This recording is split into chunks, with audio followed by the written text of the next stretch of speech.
BTMC act को अब बहुत ज्यादा दिन तक इस रूप में हम नहीं रख सकते हैं। ये बातें चली गई है। ये अब जन आंदोलन जो आप लोगों ने शुरू किया है, बुद्ध के रास्ते से इस आंदोलन को और हम सब लोग को एकजुट होकर के तेज करने की जरूरत है। ये आंदोलन को और बड़ा और व्यापक बनाने की जरूरत है। और यकीन मानिए 2025 में ही हम बौद्ध महाविहार को अपने हाथों में लेकर के रहेंगे। बहुजन कैलेंडर पर भारी छूट, सिर्फ 300 रुपए में 10 कैलेंडर की बुकिंग करिए। संपर्क करिए 9711666056 पर। सबसे पहले तो ऑल इंडिया बुद्धिस्ट फोरम और उन तमाम बौद्ध भिक्षुओं को हम दिल के गहराई से जय भीम नमो बुधाए। और इस आंदोलन को इतना लगातार चलाने के लिए, लगातार हंगर स्ट्राइक करने के लिए उनको दिल से आभार करते हैं और उनकी प्रति अपनी पूरी संवेदना व्यक्त करते हैं। उन्होंने इस कठिन लड़ाई को अपने हाथों में लिया और ये लड़ाई अब जो यहाँ बैठे जितने बौद्ध भिक्षु है, अम्बेडकर फुले पेरियार के मानने वाले जो लोग हैं, सिर्फ उनका लड़ाई नहीं है। आपके साथ पूरे देश के साथ साथ इस देश के बाहर के भी करोड़ों लोग आपके साथ जुड़ गए। हम जब विधानसभा में कल बीटीएमसी एक्ट को खत निरस्त करके जो बौद्धों का महाविहार जो है बौद्धों के हाथ में सौंपने के लिए जब हम अपनी बात को रख करके जब बाहर निकले तो जितने भी विधायक थे उन तमाम लोगों ने कहा कि ऐसा हो रहा है, अरे तो बहुत अनर्थ हो रहा है, ये तो मालूम नहीं था। आपने तो अच्छा किया इस बात को लेकर के आए। हम कि पहले भी हम लाना चाहते थे लेकिन पटल पे कभी सरकार बहस नहीं करा रही थी। तो मुझे लगा कि जो हमारा टाइम जो मिला है बोलने के लिए, अभी उसी में हमको अपनी बात को जोर शोर से बोलना होगा।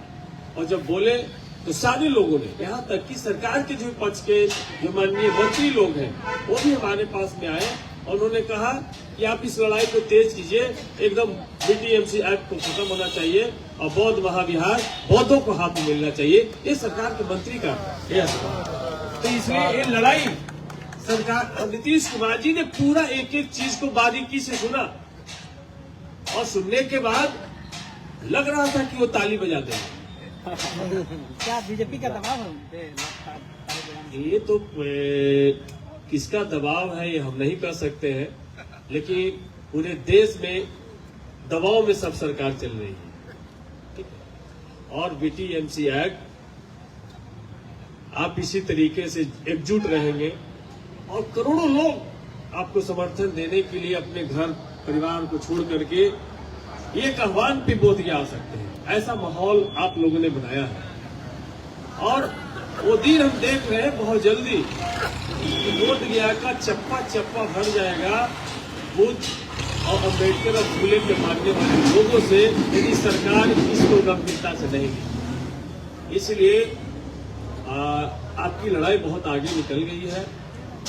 सुरेश ससाई जी ने भी ये लड़ाई को छेड़ा था, लेकिन इतना ये लड़ाई सिर्फ बौद्ध धर्म के मानने वाले कुछ भिक्षुओं के पास में और जो उनको जानते थे उन लोग के पास में था। सोशल मीडिया उस समय नहीं था। जैसे आज मेन स्ट्रीम मीडिया हम लोग को नोटिस नहीं कर रहा है, उसी तरीके से उस समय भी मेन स्ट्रीम मीडिया बहुत जगह नहीं देते थे। तो आज तो सोशल मीडिया की इतनी बड़ी ताकत है कि जो टाइम्स ऑफ इंडिया भी, जो बड़े बड़े पत्रकार, बड़े बड़े टीवी चैनल वाले भी कह रहे क्या हो रहा है बोधगया में। ये लगता है कि अब दिखाना पड़ेगा हम लोग को, इतना समर्थन इसमें आ रहा है। और लद्दाख में, अमेरिका में, जापान में, थाईलैंड में, कोरिया में, ये तमाम जगह आपके बीटीएमसी एक्ट को निरस्त करने के लिए लोग पोस्टर बैनर लेके अपने बच्चों के साथ में इसी तरीके से वहां भी बैठे हैं। हम यहाँ से उनके लिए जोरदार ताली बजाते हैं कि आपका समर्थन हम तमाम लोगों की ताकत को बढ़ा रहा है। और जो बीटीएमसी कमेटी में जो वर्षों से कुंडली मार के जो बैठे हैं वो भयभीत है।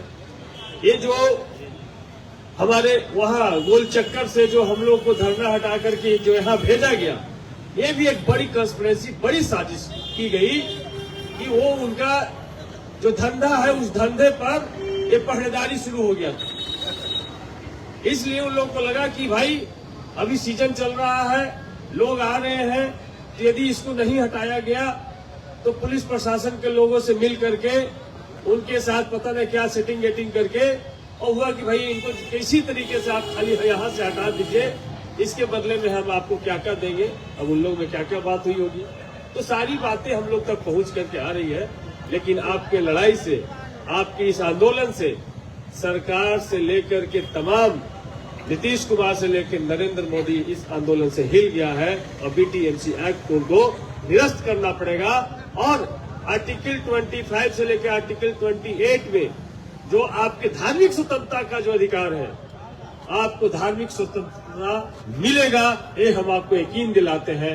बस हमको इसी तरीके से डटे रहना है, हमको इसी तरीके से एकजुट रहना है। और लगातार आपको लोकल लोगों का भी समर्थन मिल रहा है।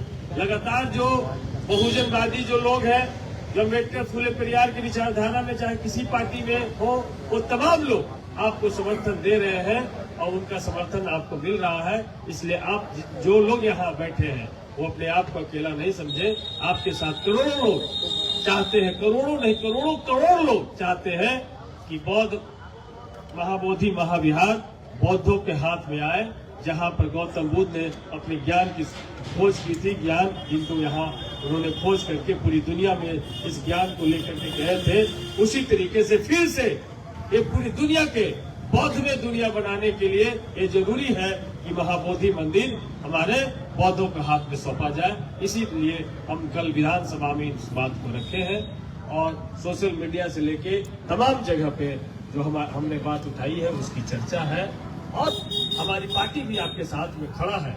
इसी वजह से हमारे चाहे उदयेंद्र नारायण चौधरी जी हो या हम हो, इसी पार्टी की ताकत की वजह से ही हम विधानसभा में बोल पाते हैं। पार्टी ने ही हमको टाइम अलॉट किया है।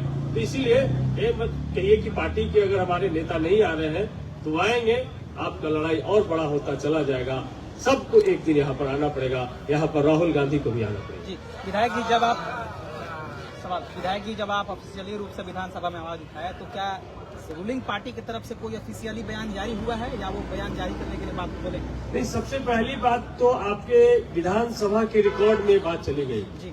सारे जगह इस बात सर्कुलेट विधानसभा करता है, सारे मंत्री, मुख्यमंत्री, सारे सेक्रेटरी, सारे लॉबी में बैठे होते हैं। पर्यटन विभाग के, लॉ एंड ऑर्डर विभाग के, तमाम विभाग के सेक्रेटरी होते हैं। सभी जगह ये बात चली गई कि अब बीटीएमसी एक्ट को अब बहुत ज्यादा दिन तक इस रूप में हम नहीं रख सकते हैं। ये बातें चली गई है। ये अब जन आंदोलन जो आप लोगों ने शुरू किया है, बुद्ध के रास्ते से इस आंदोलन को और हम सब लोग को एकजुट होकर के तेज करने की जरूरत है। ये आंदोलन को और बड़ा और व्यापक बनाने की जरूरत है और यकीन मानिए 2025 में ही हम बौद्ध महाविहार को अपने हाथों में लेकर के रहेंगे।